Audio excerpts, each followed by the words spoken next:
नहीं सर, हरप्रीत की लाइफ में ऐसा कोई भी नहीं था। वो तो हमेशा घर पे ही रहती थी। यूँ समझ लीजिए कि होने वाले जीजा जी ही उसका पहला प्यार थे। अच्छा एक बात बताइए, ये विशाल गर्ग कौन है? विशाल गर्ग? कौन विशाल गर्ग? जिससे हरप्रीत की शादी हुई थी। शादी? कैसे कर रहे हो इंस्पेक्टर साहब? उसकी शादी तो सर्वजीत के साथ हो रही थी। ये विशाल गर्ग कौन है? हमें पार्लर से ये नोट मिला है जिसमें लिखा है, जब हमारी शादी हो चुकी थी तो तू फिर किसी और से कैसे शादी कर सकती? जे तू मेरी नहीं हो सकती तो मैं तेनू किसी और दे भी नहीं होने दूंगा। मैं तेनू मार के अपनी जान ले लूंगा। विशाल गर्ग। नहीं सर, हरप्रीत की लाइफ में ऐसा कोई भी नहीं था और ये नाम भी हमने पहली बार सुना। उसकी तो शादी होने वाली थी सर्वजीत से। बहुत अच्छी फैमिली है, ब्याह का सारा खर्चा वही उठा रहे थे। डॉली बहन जी ने ही रिश्ता करवाया था। ये डॉली कौन है? हमारी बिरादरी की है, रिश्ते करवाती है। उसका पता मिलेगा? जी हाँ। आप ही ने हरप्रीत का रिश्ता तय कराया था ना? हरप्रीत ही क्यों जी सर, मैं तो बड़ी सारी कुड़ियों का रिश्ता कराया है। बल्कि तेजिंदर पाजी ने तो अपनी दोनों कुड़ियों की जिम्मेवारी मेरे ही सर पे सौंपी हुई थी। पर क्या बताऊं सर जी, उन्हां दी बड़ी कुड़ी जो भी उन्होंने वेखण आंदा सी, उन्हां दी छोटी कुड़ी नहीं पसंद कर लेंदा सी। क्यों? अब हरप्रीत है इतनी सोहनी और कंवल, आपको पता है जी पिछली बार कंवल की जगह हरप्रीत को किसने पसंद किया था? किसने? जिसकी हरप्रीत से शादी होने वाली है, उसके बड़े भरा बलजीत ने। क्या मतलब? मतलब यही जी, कंवल का रिश्ता होने वाला था बलजीत से, लेकिन बलजीत ने हरप्रीत को देख लिया और बस उससे भी आके जिद करने लगा। ਤੁਹਾਨੂੰ किन्नी बार समझाया सी कि छोटी कुड़ी नू छुपा के रखो, पर नहीं, ले आए ना सामने। अब उन लोगों की समझ में तो वही आ गई ना। अब रसगुल्ला दिखा के करेला खाने को कहोगे तो कौन खाएगा? समझते तो हो नहीं तुम लोग मेरी बात। पर अब क्या करें? मेरी मानो तो हरप्रीत का ब्याह करा देते हैं उस घर में। घर भी बड़ा अच्छा है, और बड़ी कुड़ी का क्या है, उसके लिए तो मैं मुंडा ढूंढ ही लूंगी ना। नहीं बहन जी नहीं, ये नहीं हो सकता। और बड़ी बहन के रहते छोटी का ब्याह कैसे कर सकते हैं? और लोग क्या कहेंगे? ऐसा किया तो कमल के लिए रिश्ता ढूंढना मुश्किल हो जाएगा। अब सोचते रहो लोगों के बारे में, जो मर्जी करो।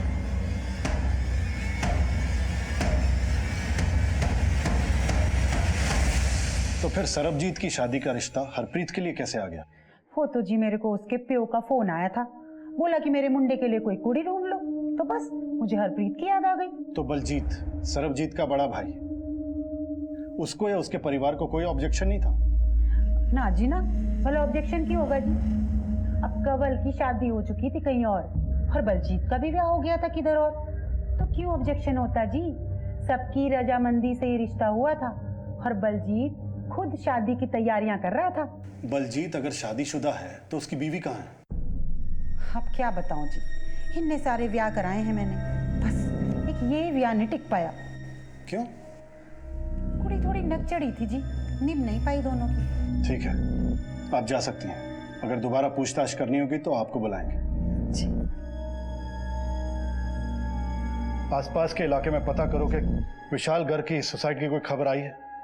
इनफैक्ट सारे सुसाइड डाटा इकट्ठे करो। नोट में लिखा है कि मैं अपनी जान दे दूंगा। अगर ये बात सच है तो कहीं तो मिसिंग पर्सन रिपोर्ट या सुसाइड की खबर आई होगी। सर अगर मान भी ले कि कोई दिलजला आशिक नहीं है या किसी के साथ इसकी कोई दुश्मनी भी नहीं है, सर ऐसा भी तो हो सकता है कि ये काम किसी नज़दीकी आदमी ने किया हो। आई मीन ऐसा हो सकता है कि हरप्रीत की खुशी उसे देखी नहीं गई हो और उसने ये कांड कर दिया। यह भी हो सकता है कि हमें गुमराह करने के लिए लेटर पे फर्जी नाम डाला गया। आसपास के लोगों से फैमिली के बारे में पता है सब।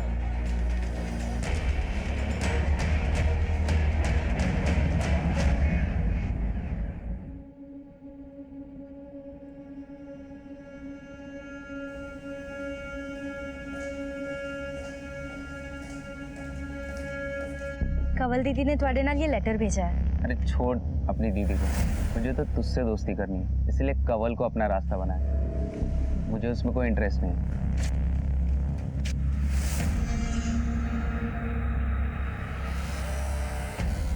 दीदी सुनो, छोड़ मुझे। दीदी मेरी गल तो सुन लो। दीदी दीदी दीदी मैं ऐसा आपके साथ क्यों करूंगी? मैंने आपका लेटर उसे दिया था। आपका लेटर देने के बाद वो अनाप शनाप। तू कभी मेरे साथ अच्छा नहीं कर सकती। तुम दीदी मुझे कोई बात नहीं करनी। हरप्रीत, हरप्रीत, हरप्रीत, दीदी दीदी जल्दी आइए। हरप्रीत, हरप्रीत, ये बोले दीदी जल्दी आइए। क्यों गया? हरप्रीत। सत श्री अकाल भाजी। जी बलजीत की माता जी ने पैसे दिए। बाकी घर वाले कहाँ हैं? सरजीत नहीं आया? जी वो बाहर गए हैं, आप रख लीजिए। यानी उनमें से कोई भी नहीं आया? किसी ने ये जानने की कोशिश, पैसे भिजवा दिए भीख में? ले जाओ, नहीं चाहिए उनकी भीख, दफा हो जाओ यहाँ से। इस केस में पारिस्थितिक प्रमाण यानी सर्कमस्टेंशियल एविडेंस की बुनियाद पर लग रहा था यह किसी दिल जले आशिक की बदले की कार्रवाई है, लेकिन मेरी गट फीलिंग यह कह रही थी कुछ दिखा के कुछ छिपाने की कोशिश की गई, हमें गुमराह करने का प्रयास किया गया था। इसलिए हमने तफ्तीश के दायरे को कभी सीमित नहीं किया, कोई भी पॉसिबिलिटी रूल आउट नहीं की। फिलहाल हरप्रीत से बयान मिलने की कोई उम्मीद नहीं। ऐसे में इस केस को समझने के लिए आउट ऑफ द बॉक्स वाली सोच की जरूरत थी। हमने हाथ में आई हर लीड को फॉलो किया। हरप्रीत का किसी के साथ कोई चक्कर नहीं साहब। हरप्रीत तो एक सीधी सादी और शरीफ कुड़ी है। क्या बताए सब? हरप्रीत सुंदर है और कंवल सांवली है। इसी बात को लेकर दोनों में अक्सर झगड़ा होता रहता है। ओके। Hello doctor. यस। क्या रिपोर्ट है हरप्रीत की? 70% बर्न्स हैं। फिलहाल कुछ नहीं बोल सकते। आपका मतलब है हम उससे बात करना? नहीं, बात नहीं कर सकते। एसिड ने उसके वोकल कॉर्ड्स को डैमेज कर दिया है। अगर वो बच भी जाती है तो मुमकिन है कि वो बात नहीं कर पाएगी या सुन नहीं पाएगी। Oh God, it's worse than murder sir. Excuse मी।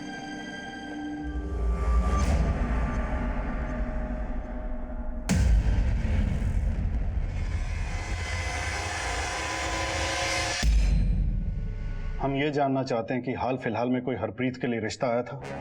किसी से कोई दुश्मनी या कोई अपना जो इस रिश्ते के खिलाफ था? कोई मिलने आया था या किसी ने कुछ कहा था? जी नहीं, कोई रिश्ता नहीं आया था और कोई मिलने भी नहीं आया था। पर हाँ, अब एक फोन आया था। हेलो। सुना है आपकी बेटी की शादी सरबजीत से होने वाली है? हाँ जी, कौन बोल रहे हैं? मैंने तो सिर्फ इतना बताने के लिए फोन किया था कि जिस लड़के के साथ आपकी बेटी की शादी तय हुई है उसके कैरेक्टर के बारे में आपको कुछ पता है भी या नहीं? अरे एक नंबर का लड़कीबाज है, गंदी गंदी गलियों में घूमता है रात भर। वैसे तो डॉली बहन जी ने जांच पड़ताल करके देख परख के ये रिश्ता किया था। हमने सोचा कोई मारे जलन के हमें भड़का रहा है तो हमने उस फोन की तरफ ध्यान नहीं दिया। कौन हो सकता है? हम क्या जाने साहब, पता नहीं किसकी नजर लग गई।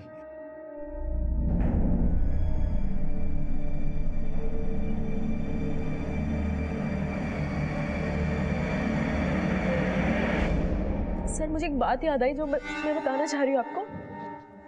क्या बात? सर जब हरप्रीत की शादी की शॉपिंग हो रही थी तो हम कमालपुरा मार्केट गए थे।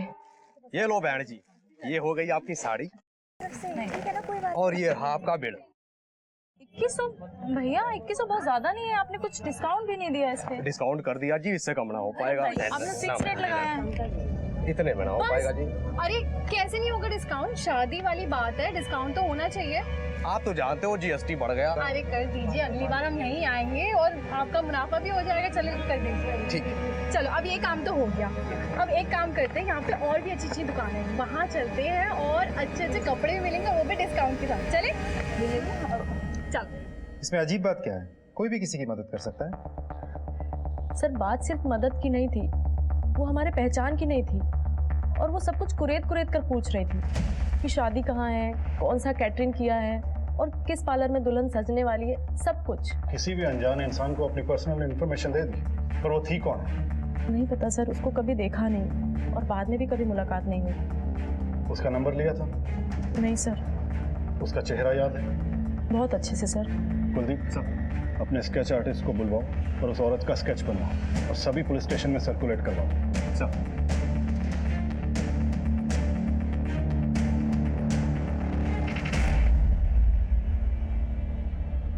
उस औरत ने इन लड़कियों से सारी अहम इंफॉर्मेशन निकाल ली। वो हमारे पहचान की नहीं थी और वो सब कुछ कुरेद कुरेद कर पूछ रही थी।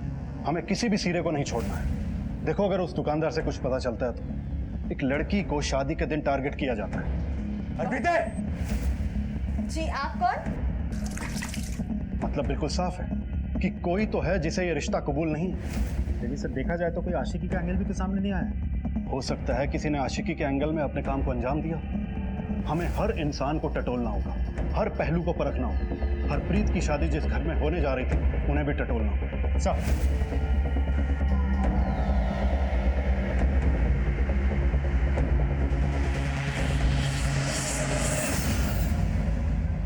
सिंह साहब है घर पे? हाँ जी सर है, आइए। लो, जिसका डर था वही हो गया। दरवाजे पे पुलिस आ गई। मैंने पहले ही कहा था कि ये परिवार मनहूस होगा। अरे हमारे तो भाग फूट गए, नसीब ही फूट गए। बस कर, अब बस कर, मुझे अपना काम करने दे। चल जा अंदर जा। हमें आपसे बात करनी है। अरे बात क्या करनी है? ले चलो थाने, लगा दो हथकड़ी, चलो। बस बस बस, आइए साहब, आइए। आप हरप्रीत को कितना जानते थे?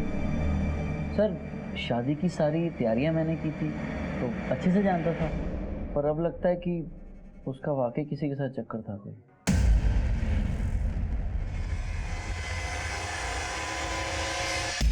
क्या मतलब? सर मतलब हमने हॉल बुक किया था शादी के लिए, तो मम्मी डैडी मैं और सरबजीत हम सब घर से हॉल की तरफ ही जा रहे थे। सर एक सुनसान रास्ते से हम निकले और हमने देखा अचानक एक गड्डी क्यों रोक दी? डैडी जी आगे देखो।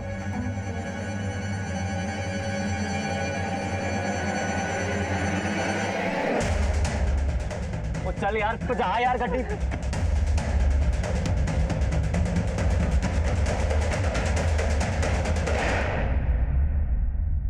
आप लोगों पे जानलेवा हमला हुआ था, इस बात की रिपोर्ट नहीं लिखवाई थी पुलिस में?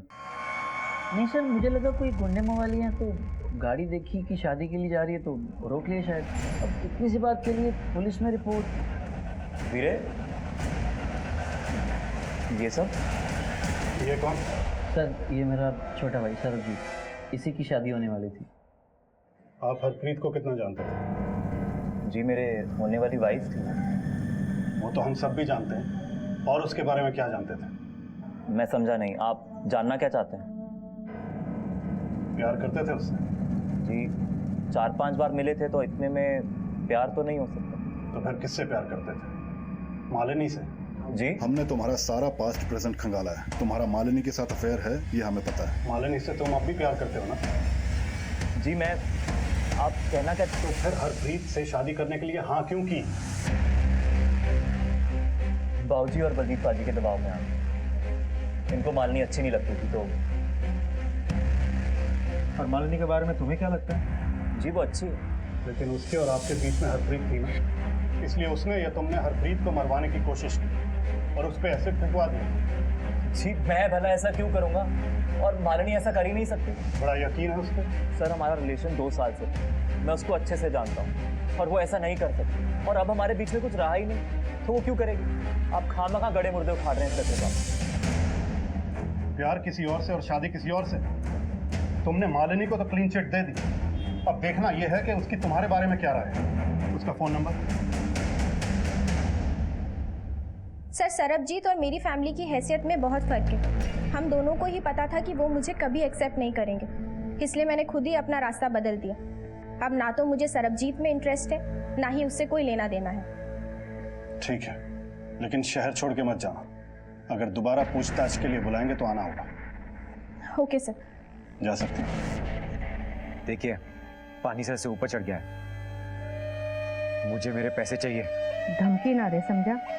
अरे पैसे मिल जाएंगे, तू थोड़ा सब्र कर। लेकिन जल्दी।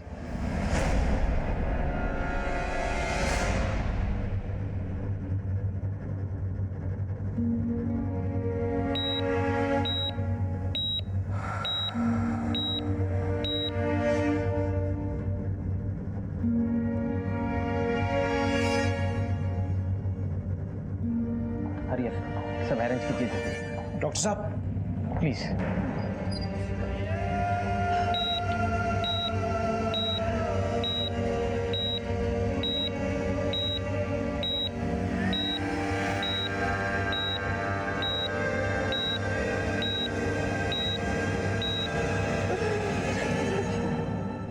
परमिंदर बाबूजी हौसला रखोगी।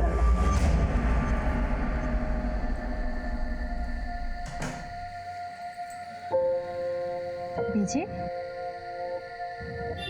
बीजी तू आ गई पुत्र। अब तो ऐसे ही सो गए। हाँ वो तेरा इंतजार करते करते आंख लग गई। अब इकल्ले सोने की आदत डाल लो बीजी, जा रही है आपकी लाडली। ऐसे मत बोल, फिर मैं कैसे जीऊंगी तेरे बिना? हे वाहिगुरु मेहर कर दे मेरी बच्ची ते, मेरे बच्चे नु ठीक कर दे, मेरे बच्चे नु ठीक कर दे वाहिगुरु।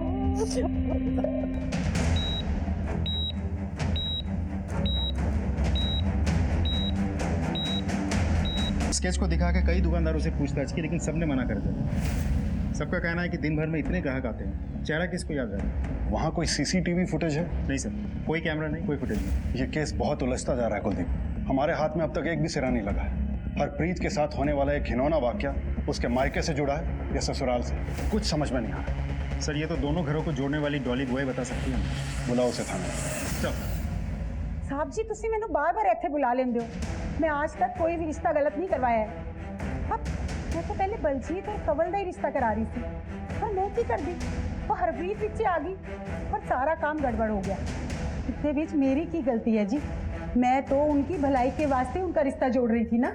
अगर भलाई के लिए जोड़ा था तो ये तबाही कौन मचा गया? देखो तुम्हारा बहुत लोगों से मिलना जुलना है, अगर कुछ भी पता हो तो बता दो। रब दी सौजी मैनू कुछ भी नहीं पता। हाँ ये सच है कि मैं जलती थी हरप्रीत से, और तो और मेरे माँ बाप भी मुझसे ज़्यादा प्यार हरप्रीत को करते थे, और जिस किसी लड़के को मैं पसंद करती थी वो हरप्रीत का दीवाना हो जाता था। हर बार हरप्रीत की खूबसूरती मेरे जख्मों में नमक मल देती थी। सरबजीत के भाई बलजीत से रिश्ते की क्या कहानी है? बलजीत और मेरे रिश्ते की बात चल रही थी, लेकिन बलजीत को भी हरप्रीत पसंद आई। बाबूजी ने इस रिश्ते के लिए मना कर दिया, फिर उसने कहीं और शादी कर ली और मेरी भी शादी हो गई। और जब सरबजीत के लिए हरप्रीत का रिश्ता दोबारा आया तो तुम सहन नहीं कर पाई और अपने अंदर पनप रही सारी नफरत को एक ही बार में उछाल दिया। क्यों? नहीं सर, मैंने ऐसा कुछ भी नहीं किया। मैं उस वक्त बहुत गुस्से में थी। बाद में मैंने हरप्रीत से माफ़ी भी मांगी और उसने मुझे माफ़ भी कर दिया था सर। और आप मुझ पर शक करें कि मैंने अपनी बहन के साथ ये सब किया। वैसे कुड़ी बुरी नहीं है जी, वो ठंडी कुड़ी है, पर क्या है ना कि उसकी शादी जरा गरीब घर में हुई थी, सुंदर भी नहीं थी देखने में, और हरप्रीत का ब्याह बड़े घर में होने वाला था। दिल ही दिल में कुड़ती थी अपनी बहन से। उसको लगता था कि उसकी सारी खुशियों के आड़े उसकी बहन आ रही है, लेकिन हो सकता है कि अब शायद मन बदल गया हो। हरप्रीत के साथ कितना बड़ा हादसा हुआ इसका अंदाजा है तुम्हें? जानती हो कितनी क्रिटिकल कंडीशन है उसकी। हम किसी भी कीमत पर उस वहशी को नहीं छोड़ेंगे जिसने एक हंसती खेलती जिंदगी को बर्बाद कर दिया। ठीक है, आप जा सकती हैं।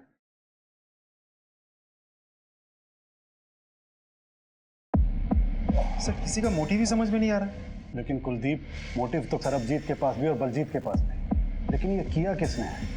इन तीनों में से किसी ने, कोई और ही है। दोनों फैमिलीज और जितने भी लोग इस केस में डायरेक्टली और इनडायरेक्टली इन्वॉल्व हैं, सबके कॉल रिकॉर्ड्स निकलवाओ। किसने किससे बात की, कितनी देर बात की, मुझे सारी डिटेल्स चाहिए और सब पे नजर रखो। सब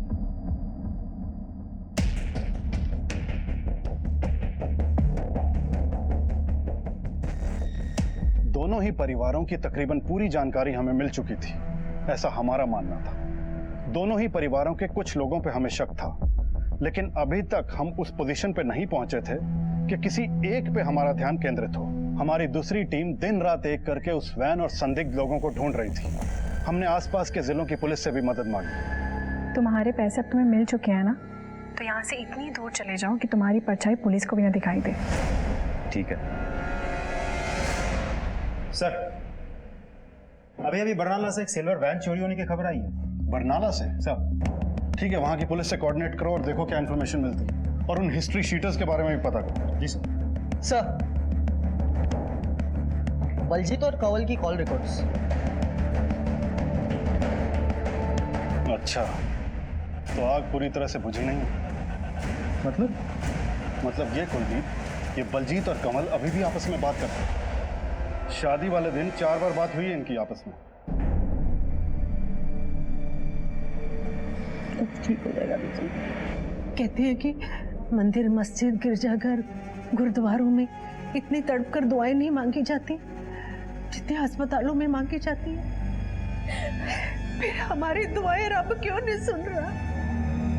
शांत हो जाओ बेटी, वाहेगुरु हमारी जरूर सुनेंगे, हरप्रीत एकदम ठीक हो जाएगी। पीछे डॉक्टर साहब आ गए। डॉक्टर साहब, हरप्रीत कैसी है? I am extremely sorry.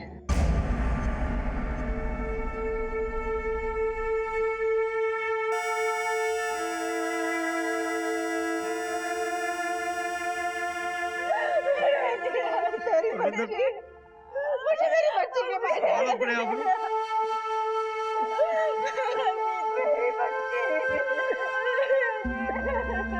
अब कौन तुझे बनाएगा? किसके साथ रूठेगी?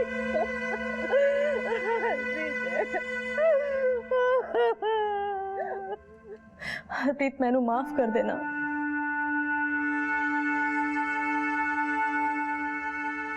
हरप्रीत की डेथ से हमारी इन्वेस्टिगेशन को बहुत बड़ा झटका लगा। हमें उम्मीद थी कि उसे होश आ जाएगा और वो हमें बता पाएगी कि उस पर अटैक किसने करवाया और क्यों। लेकिन अब हमने ठान ली थी, हम किसी भी कीमत पर मुजरिम को ढूंढ निकालेंगे। हम और हमारी टीम दिन रात इन्वेस्टिगेशन में जुट गए। सर मैं मानता हूँ कि मैंने कंवल को काफ़ी सारे फ़ोन किए, क्योंकि शादी की सारी तैयारियाँ, सारे अरेंजमेंट्स मैं ही कर रहा था। और हरप्रीत कितने बजे पार्लर जाएगी, कैसे जाएगी, उसे कौन सी गाड़ी लेने आएगी, ये सब मैं ही डिसाइड कर रहा था। मगर 4 कॉल्स करने की क्या ज़रूरत आन पड़ी थी? सर बिकॉज पहले कंवल पार्लर जाने के लिए तैयार थी, फिर उसने बोला कि वो नहीं जाएगी। मुझे नहीं जाना, मेरी इच्छा नहीं है।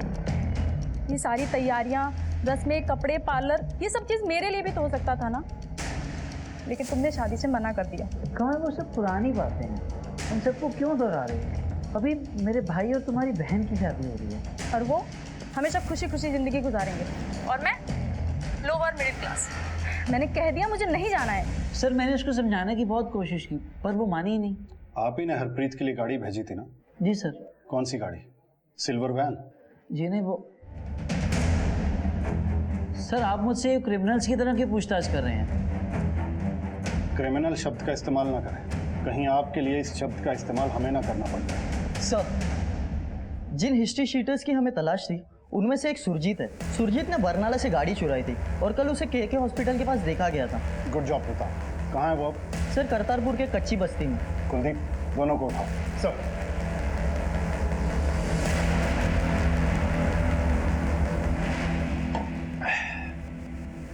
पवन, जितना जल्दी हो सके ना अपने घर से निकलना पड़ेगा। पुलिस, भाग भाग। ए, रुक। ए, रुक। ए, रुक। भाग रहा। मैंने कुछ नहीं कहा, मत मारो सब। चल।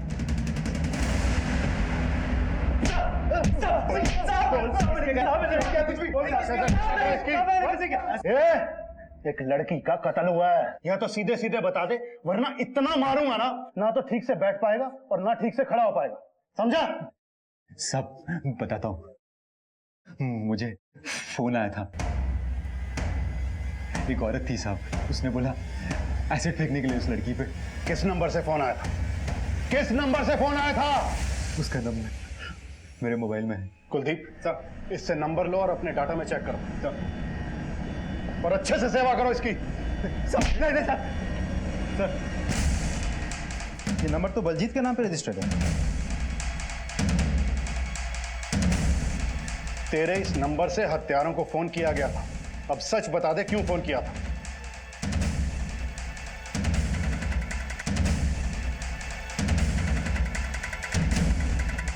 सर नंबर तो मेरे नाम पे रजिस्टर्ड है पर यूज किसी और ने किया। किसने?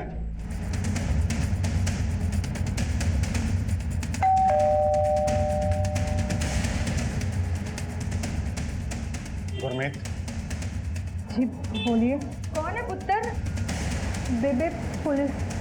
नवजोत चड्ढा, हरप्रीत पर एसिड फेंकने की साजिश और उसकी मौत के जुर्म में आप दोनों को गिरफ्तार किया जाता है।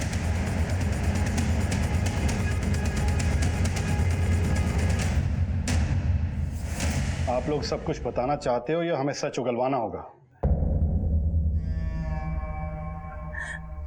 क्या जानना चाहते हैं आप कि हमने हरप्रीत के ऊपर एसिड क्यों फेंकवाया? आप ये नहीं जानना चाहते कि हमारे साथ क्या क्या अन्याय हुआ? आप ये नहीं जानना चाहते कि मेरा और बलजीत का डिवोर्स क्यों हुआ? ये रोने धोने का नाटक छोड़ो और सब सच बताओ। बलजीत ने आपको सब कुछ सच बताया होगा ना, और सरबजीत ने भी आपको सब कुछ सच बताया होगा। क्या आपको किसी ने ये बताया कि मेरी शादी सरबजीत से तय हो गई थी, लेकिन उसने मना कर दिया और फिर मेरी शादी हो गई बलजीत से?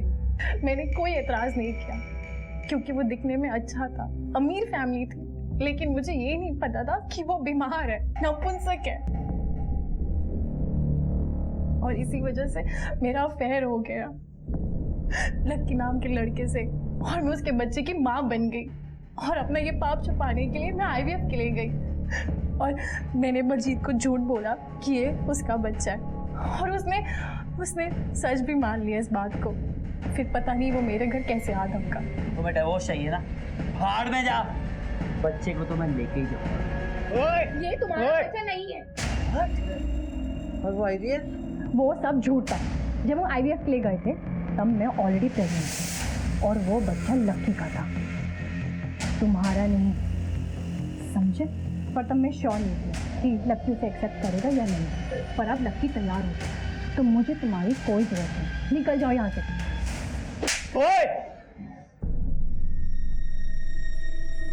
और उसके बाद हमारा डिवोर्स हो गया, और फिर लक्की ने भी मुझे छोड़ दिया। वो अपनी बीवी के पास चला गया लंदन, लेकिन वहाँ से मुझे खर्चा भेजता रहा। फिर एक दिन मैंने बलजीत की ID चेक की, और जो मैंने ही बनाई थी, उसका पासवर्ड मैंने बनाया था। मैंने चेक किया कि सरबजीत की शादी होने जा रही है। मैंने रेगुलरली ईमेल चेक करना शुरू किया। उनके घर पे आती खुशी मुझसे बर्दाश्त नहीं हो रही थी। पहले ऐसे इंसान से शादी करती जो नपुंसक था, और फिर मैं ऐसे इंसान के बच्चे की माँ बन गई जिसने मुझे रखेल बना के रख दिया था। और इस सब में वो भी इंसान था जिससे मैं शादी करना चाहती थी, उसकी शादी हो रही थी, और मुझसे ये सब बर्दाश्त नहीं हो रहा था। और फिर मैंने ये बात अपनी माँ को बताया, उनसे मेरा ये दर्द बर्दाश्त नहीं हुआ, और फिर मैंने और मेरी माँ ने एक खेल रचा। हेलो, रेट कार्ड चाहिए क्या उसका? क्या?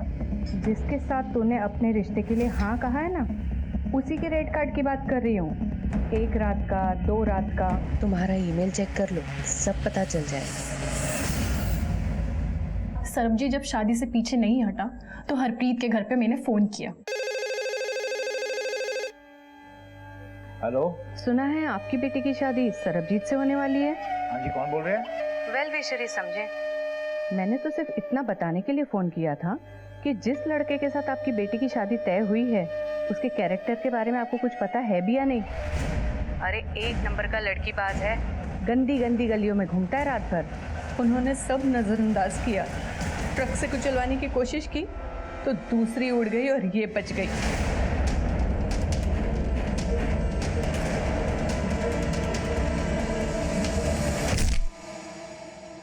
फिर मैंने गुंडे भेजे ताकि मार मार के लड़के वालों की टांगे तोड़ दें और ये दिखाएंगे कि लड़की के किसी आशिक ने ये काम किया है। फिर भी वो बच नहीं थी। अब इस सब के बाद मेरे पास कोई और रास्ता नहीं था। जो लड़की मेरी जगह ले रही थी, मुझे उसको इतना बदसूरत बनाना था कि लोग उस पर थूके। और फिर मैंने हरप्रीत से मुलाकात की और सब पता कर लिया, और फिर हमारा काम हो गया।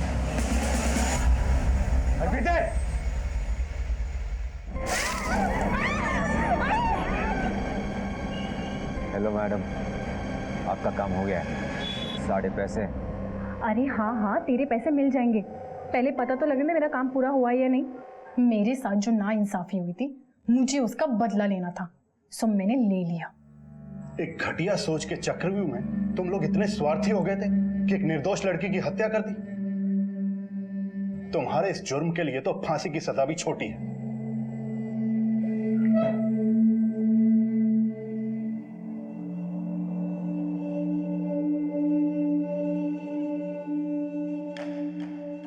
हर जुर्म आफत आने से पहले दस्तक जरूर देता है। हमें बस अपने आसपास की घटनाओं पर पूरा ध्यान रखना चाहिए। लापरवाही और गफलत इतनी भी नहीं रखनी चाहिए कि आसपास के इशारे ही समझ में ना आए। पहले सरबजीत को हरप्रीत के बारे में गलत इन्फॉर्मेशन दी गई, फिर हरप्रीत के परिवार वालों को सरबजीत के खिलाफ भड़काया गया, फिर सरबजीत के परिवार पर हमला करवाया गया, हरप्रीत को लॉरी से कुचलने की साजिश की गई और दोनों ही परिवार गफलत में डूबे रहे और अंजाम एक निर्दोष लड़की ने सिसक सिसक के दम तोड़ दिया।